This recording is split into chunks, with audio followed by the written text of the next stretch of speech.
बिस्मिल्लाहिर्रहमानिर्रहीम। First paper 2022 का question number 4 है कि एक हाइड्रोलिक जैक है।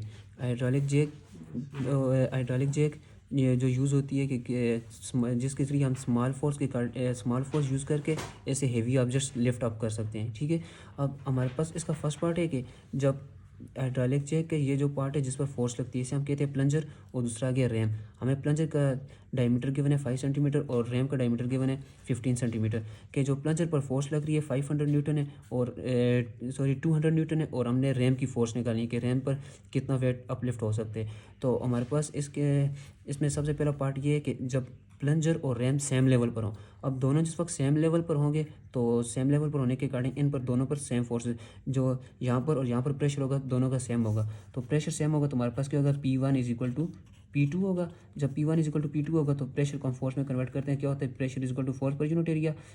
P1 is equal to F1/A1 and P2 is equal to F2 divided by A2। अब हमने F1 हमें गिवन है A1, A2 पता है, हमने F2 निकालने। F2 के अकॉर्डिंग इस इक्वेशन को अरेंज करेंगे, क्या आ जाएगा, F2 is equal to F1 multiply by A2 divided by A1 आ जाएगा।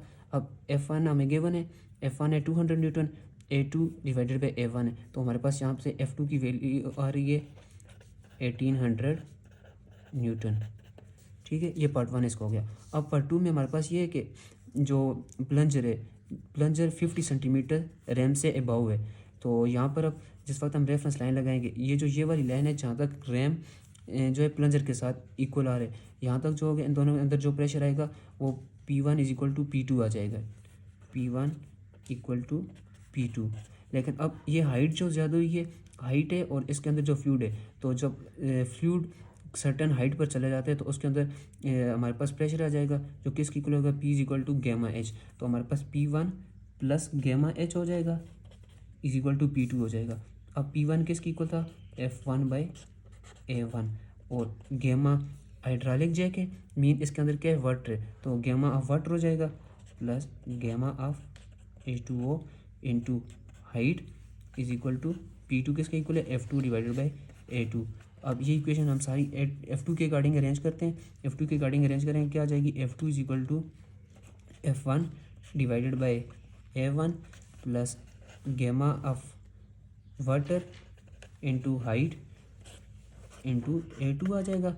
अब इसमें F1 हमें पता है, एरिया हम इससे निकाल लेंगे, हमें area of plunger given, diameter of plunger given है, D of plunger is equal to 5 centimetre.